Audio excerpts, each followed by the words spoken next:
मनीष सिंधवी को आमंत्रित करता हूं। मनीष जी, स्वागत आपका। तो ये तो कह रहे हैं नीतीश कुमार को लाने के लिए इतने बिहार के लोग वोट कर रहे हैं और वो इनकम्बेंसी फैक्टर है कि नीतीश कुमार को ज्यादा दोगुनी ताकत देनी है, इसलिए इतने बड़ी तादाद में बिहार के लोग निकले हैं। आपके चेहरे पे इतना सन्नाटा क्यों दिख रहा है? मुझे मैं इधर उधर जाने के बजाय सीधी बात करूंगा। नीतीश कुमार को तो पिछली बार भी लोगों ने खारिज कर दिया था। क्या कितनी सीटें पाई थी आपको बताने की जरूरत नहीं, आपके पास तो रिकॉर्ड में होगा। सबसे ज्यादा सीटें किसको मिली थी ये भी आपको पता होगा। नीतीश कुमार जुगाड़ तुगाड़ के भाजपा के रहमो करम पर बने हुए मुख्यमंत्री हैं। पिछले 5 सालों में उनकी हालत और खराब हुई है। और एक बहुत छोटे से बच्चे को पता है कि जब राष्ट्रगान होता है तो चुपचाप खड़े होना होता है। सुमित जी, अपनी बारी की प्रतीक्षा करिए। राष्ट्रगान जब शुरू हुआ, हम सब लोग सिस्टमैटिकली राष्ट्रगान जब शुरू हुआ तो अनाप शनाप हरकतें करने लगे। तो इनकम्पिटेंट बीमार मुख्यमंत्री हैं, उसका फायदा अफसरशाही उठा रही है वहां पर, और जिसका नतीजा ये है कि पॉलिसी पैरालिसिस है वहां पर। मैं एक एग्जांपल से बात में शुरू करता हूं। स्वास्थ्य सेवाएं वहां बदहाल हैं और स्वास्थ्य का जो बजट आया उसमें 70% ही खर्च, 69% खर्च कर पाए, बाकी खर्च ही नहीं कर पाए। यानी स्वास्थ्य सेवाएं बदहाल, अस्पतालों में डॉक्टर नहीं, 69-70% अस्पतालों में डॉक्टर नहीं, और जो पैसा आ रहा है वो भी आप खर्च नहीं कर पा रहे। क्यों होता है? जब नेतृत्व कमजोर होता है। मैं कुछ आंकड़े आपके सामने रख दूं, उससे पता चलेगा कि स्थिति क्या है। जो आज की करंट स्थिति की बात मैं कर रहा हूं। एक सर्वे हुआ, आईएनएस मैट्रिक्स सर्वे हुआ, उसमें 2/3 बिहार के युवाओं ने यह कहा कि उनका भविष्य बिहार में नहीं है, बिहार के बाहर है। और युवा कौन है? आज की डेट में बिहार की आबादी के 50% लोग युवा हैं। 94 लाख परिवार वहां पर ऐसे हैं जो 200 या उससे कम रुपया रोज कमाते हैं। 1-2 परिवार नहीं, 94 लाख परिवार वहां पर ऐसे हैं जो 200 रुपए कमाते हैं।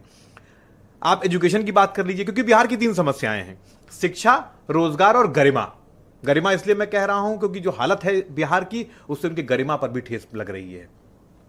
हायर सेकेंडरी स्कूल में अभी आदरणीय सुमित जी कह रहे थे कि साहब ये मार दिया, वो खोल दिया, ये स्कूल खोल दिया। यहां ग्रॉस एनरोलमेंट रेशियो जानते हैं कितना है? 30% है। और भारत का एवरेज कितना है? 56%। भारत का एवरेज है 56% और बिहार का एवरेज कितना है? 30%। और रुक जाइए, 16,529 स्कूल ऐसे हैं जहां पर बिजली नहीं है। क्या नहीं है? बिजली नहीं है। 16,529 स्कूलों में टीचर नहीं है। पर कैपिटा इनकम भारत का एवरेज कितना है? 1,94,000। बिहार का कितना है? 62,000, यानी 1/3। कितना है? 1/3। असमानता की बात कर लीजिए, इसी में देख लीजिए। पटना का पर कैपिटा इनकम कितना है? 2,15,000। और तमाम शिवहर जैसे जो जिले हैं वहां पर 30,000। एक ही राज्य में यह असमानता का लेवल है कि पटना में 2,15,000 और शिवहर में 30,000। और बढ़िए आगे, मैन्युफैक्चरिंग नीतीश जी के राज में 20 साल में 5 से 6% पर टिकी हुई है। कितना? 5 से 6% पर। कि अगर मैन्युफैक्चरिंग नहीं बढ़ रही है तो इसका क्या मतलब है? रोजगार नहीं बढ़ रहा है, उद्योग धंधे नहीं बढ़ रहे हैं। और आइए आगे, गया, भागलपुर और मुजफ्फरनगर में इन्होंने जो आनन फानन में अभी घोषणाएं की थी उद्योग धंधों की, सब अधूरी पड़ी हुई हैं। भ्रष्टाचार की स्थिति ऐसी है कि 3 साल में 27 पुल ढह गए हैं 1 से 2 महीने में। सैकड़ों करोड़ रुपया लगाकर आप पुल बनाते हैं और 1 से 2। आप जैसे प्रवक्ताओं को कहां छिपा के रखा था? अभी और रुकिए, पलायन की स्थिति यह है कि एक आंकड़ा कहता है काफी घातक आंकड़े 1 से 3 करोड़, बड़ा असहजता हो रही है दूसरे लोग। 1 से 3 करोड़ बिहार के लोग, बिहार के सम्मानित भाई पूरे देश में अलग अलग राज्यों में भटकने को मजबूर है। ये स्थिति है। तो आप और देंगे वो लोग? प्रशांत किशोर बार जंगल राज की बात करते हैं। एनसीआरबी और एससीआरबी के आंकड़े कहते हैं कि 2005 से 22 के बीच में अपराध दर 3 गुना हो गया है। 3 गुना हो गया है। और हर दिन औसतन 953 अपराध बिहार में हो रहा है।